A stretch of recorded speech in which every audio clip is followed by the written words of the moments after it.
Hello friends, so in this lesson we're going to install Genymotion, which is another emulator. So Android virtual devices may not work correctly on some friends' computers, so you can use the Genymotion emulator as a secondary device if you'd like. So in this lesson we're going to learn how to install the Genymotion emulator.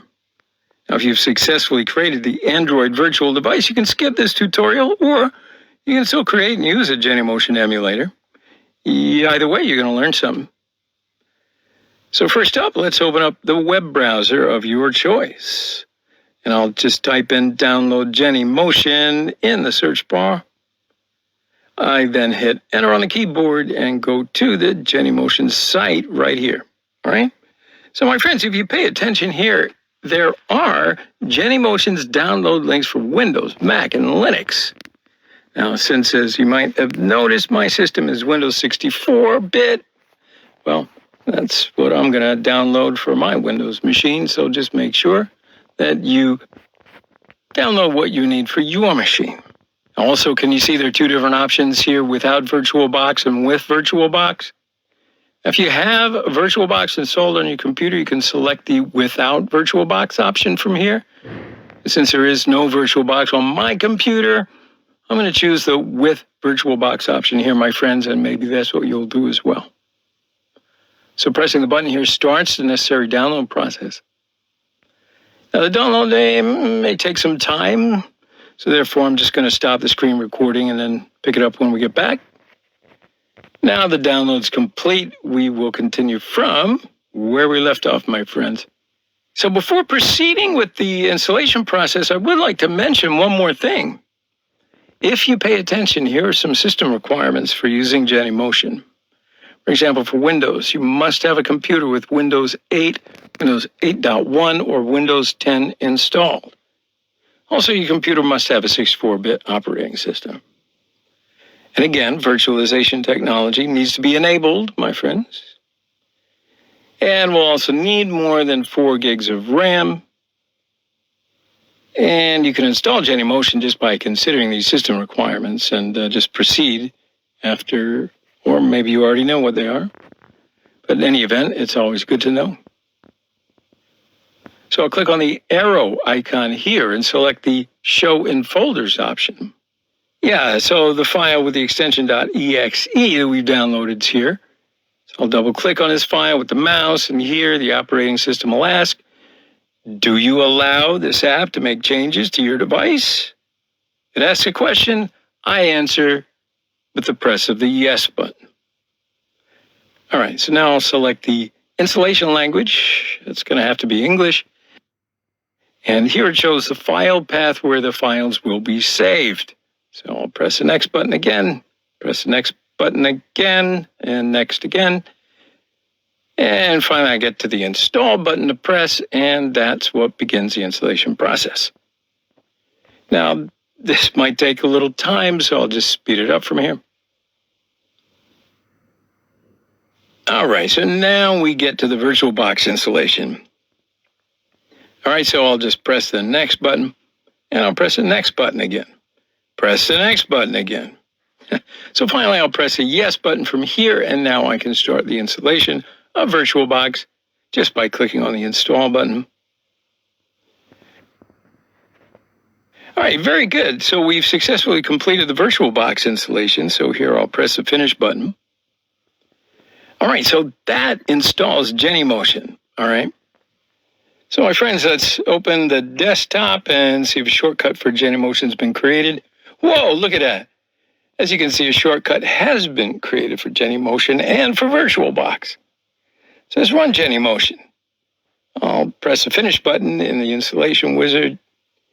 Okay, so as you can see, Genymotion is starting up. So in order to use Genymotion emulators, we're going to need to create an account. Now, if you do happen to have a Genymotion account that you've created before, well, you can just enter your email and password from here. But if you don't have any Genymotion account, not to worry. We've got to create a new account just by clicking the Create Account button here. Now, when you click this button, the Register page opens. And we must enter the necessary information and just go through the fields here. So yeah, I'm writing my email address, and I'll set in a password. And you can choose your country. And again, you can select the Test Automation for Continuous Integration option. And this is the usage type in this field, right? Finally, you can choose Others as company type. And after filling in the required fields, we need to check the checkboxes here. All right, so after accepting the necessary contract terms, there's the Create button. And yeah, see, Create Account becomes active. So then you click this button, and then a verification link is sent to the email address that you used for registration. So I'm hoping that I either didn't mistype it or you're not using a dummy account. So we need to open up that email address and click on the verification link. So I'm going to click here, and as you can see, the activation process has been completed. And that was a success story. So now we can start using the Genymotion emulator using the registered email address and password. So I got to write my email address in this field again, and I'll write my password in this field. Press on the next button. So here I got to choose the personal use option, right? I'll press the next button. Now from this page, we need to accept the user license again. All right. So after I check this box, I can press the next button. All right, so we have now completed the Genymotion installation. Now let's create the Genymotion emulator. So by clicking the button here, you can access all emulators. So from here, you can choose any emulator you want. For example, let's use the Google Nexus 5 emulator. So from here, we need to select the emulator that you want and press the next button.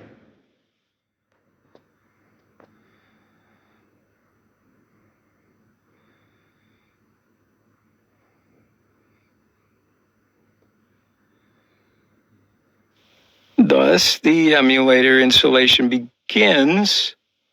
And again, the process may take some time, so I'm just going to stop screen recording right now. And when the installation process completes, we'll continue right from where we left off. Hey, that was quick. So, my friends, the installation process is now complete. You can now run the emulator by clicking the Start button here. But before I run the emulator, I do want to show you one more thing.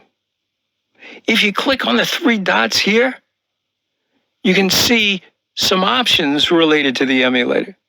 You can run the emulator by clicking the Start option here.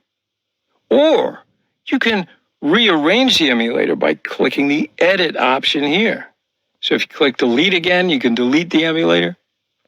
You can also create another copy of your emulator by clicking on the Duplicate option here. You can use the options here, as many as you need. But for right now, let's just run the emulator. So for this, I'll choose the Start option. Now, of course, you may encounter an error when you run the emulator for the first time.